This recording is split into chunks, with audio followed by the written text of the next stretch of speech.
El día de hoy vamos a demostrar la correcta inspección y palpación de las estructuras cérvico-faciales.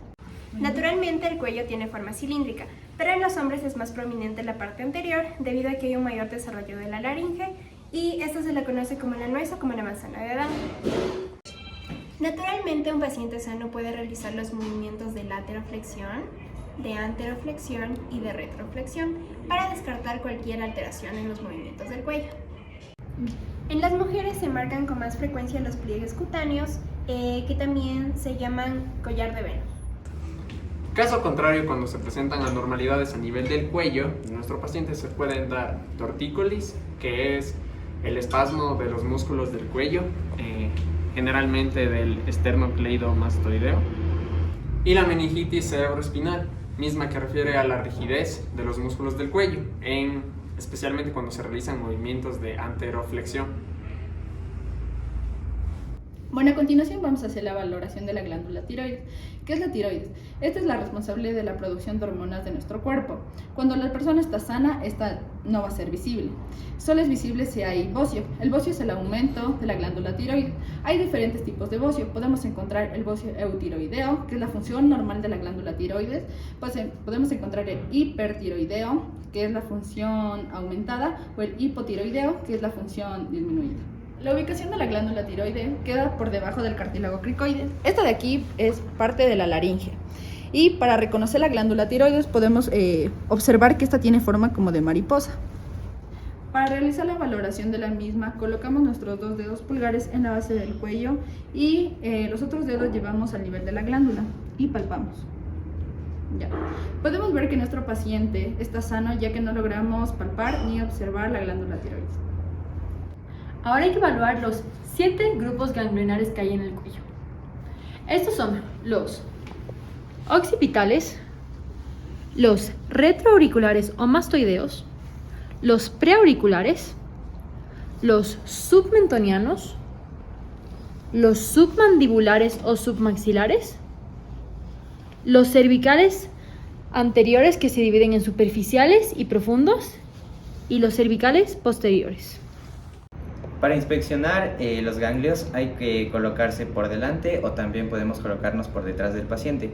Debemos usar las yemas de los dedos y realizar movimientos suaves y también lentos para hacer una palpación solamente superficial. Hay que pedirle al paciente que se incline hacia el lado de los ganglios que vamos a inspeccionar para que el músculo esternocleidomastoideo esté relajado y por ende no se oculte ningún tipo de información. Lo que se podría encontrar son adenopatías, o sea, un crecimiento en los ganglios linfáticos o un cambio en su consistencia. Hay que chequear 5 cosas: forma, tamaño, consistencia, sensibilidad dolorosa y movilidad. El orden de chequeo es comenzar por los occipitales, de ahí ir a los retroauriculares o mastoides, que son los primeros en inflamarse por una mastoiditis, de ahí a los preauriculares, que serían los primeros en inflamarse cuando hay una parotiditis. Seguimos por todo el borde anterior del esternocleidomastoideo hasta llegar a la parte inferior, que serían los supraclaviculares. Y por último, hay que revisar los cervicales posteriores. Al hacer este examen nos aseguramos de que nuestro paciente no está atravesando por ninguna adenopatía, ya que los ganglios no fueron ni visibles ni palpables, descartando algún tipo de afección primaria o secundaria de estos, infección o algún carcinoma. Las adenopatías crónicas sugieren infecciones específicas como tuberculosis, sífilis, toxoplasmosis, linfomas, leucemias. En el caso de los carcinomas metastásicos y las enfermedades hematológicas, las adenopatías pueden llegar a ser de gran tamaño. El aumento agudo del tamaño del ganglio generalmente se debe a infecciones regionales agudas como faringoamigdalitis, infecciones dentarias, infecciones del cuero cabelludo y de la piel de la cara. La sintomatología de una adenopatía se caracteriza por la hinchazón del ganglio, caracterizados por ser dolorosos de forma espontánea durante su palpación. El paciente suele sufrir también de fatiga, malestar general, fiebre o hinchazón de los tejidos alrededor del ganglio. Las adenopatías aparecen con frecuencia en gente sana. Su aparición genera con frecuencia miedo por la posibilidad de un proceso maligno, aunque la causa más frecuente es de origen viral o bacteriano, y resuelven espontáneamente o con tratamiento antimicrobiano. Ganglios submentonianos. Drenan la parte central del labio inferior y el suelo de la boca, la parte central de la lengua y el mentón. Las infecciones dentales son causa frecuente de adenopatías submentonianas. En lo que refiere a los ganglios cervicales anteriores, es decir, los superficiales y los profundos, los superficiales son aquellos que van a recibir vasos del pabellón de la oreja y toda la región parotidia. Los vasos aferentes van a ser los encargados de rodear el borde anterior del músculo esternocleidomastoideo y estos van a llegar a los cervicales profundos. En cuanto a los ganglios profundos, en su parte superior, estos van a incluir al ganglio amigdalar o tonsilar lingual. Este ganglio amigdalar es aquel que va a aumentar de tamaño cuando se encuentra inflamaciones, infecciones en las amígdalas o en la faringe. En lo que respecta al lingual, este se compromete cuando existe un carcinoma del mismo. Y los cervicales profundos, en su porción inferior, van a comprender a los ganglios del escaleno y a los supraclaviculares. A continuación vamos a hablar del pulso carotidio, que también es llamado pulso arterial. Este es visible y fácilmente palpable en el tercio superior del cuello, por delante del borde anterior del esternocleidomastoideo. Las características semiológicas al valorar el pulso carotídeo es la frecuencia, el ritmo, la amplitud y la forma. El pulso arterial tiene una sola onda, es localizado, palpable, visible y brusco. La observación del pulso arterial puede evidenciar una alteración del ritmo cardíaco. Si es particularmente brusco y amplio, se debe a una insuficiencia aórtica. Con esto se puede ver movimientos rítmicos de la cabeza, sincronizados con el pulso arterial, denominados signos de Muset.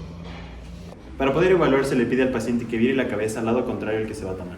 Siguiendo el borde del músculo esternocleidomastoideo, a nivel del ángulo de la mandíbula, existe un agujero donde se sentirá el pulso, donde mediremos el ritmo, frecuencia, forma y amplitud. En este caso, el paciente presenta un pulso arterial normal, 66 pulsaciones por minuto, una ritmicidad regular, amplitud normal, ni aumentada ni disminuida. Y dentro de la forma se identificó la fase ascendente y descendente. En cuanto a la detección de quistes o lipomas, si estos existieran dentro de nuestro paciente, con menor frecuencia va a existir los tumores benignos, tales como los lipomas del cuello, los quistes, de este caso braquial, o los tiroglosos, o tumores de tipo vascular, tal como es el caso del tumor del cuerpo carotídeo. Los quistes braquiales se ubican en el tercio superior del cuello, detrás del esternocleidomastoideo, rodeando el borde anterior.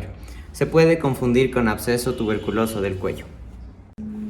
El quiste tirogloso habitualmente se ubica en la línea media por encima del cartílago tiroides. Este quiste asciende cuando el paciente saca la lengua, lo que ayuda en su diagnóstico diferencial de masas tiroideas u otros quistes. Otra manera de hacer un diagnóstico diferencial es pedirle a nuestro paciente que degluta. Si vemos que el movimiento asciende, se trata de un movimiento normal de la tiroides y por ende estaríamos descartando cualquier tipo de quiste. En resumen, los procedimientos realizados fueron los siguientes: evaluación de la forma, movimientos cervicales de lateroflexión, anteroflexión y retroflexión, evaluación de la tiroides, los 7 grupos ganglionares cervicales, el pulso carotidio o arterial y el diagnóstico de alteraciones como quistes o tumores.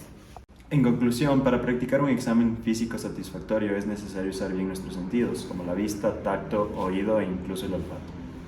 Además de conocer a detalle cada uno de los signos y síntomas que nos llevarán a un correcto diagnóstico, ya que sin ellos, a pesar de realizar el mejor examen físico, en realidad no obtendremos ninguna información. Finalmente, aprender a realizar un buen examen físico necesita de paciencia y práctica, por ello siempre va a ser necesario seguir aprendiendo. Muchas gracias.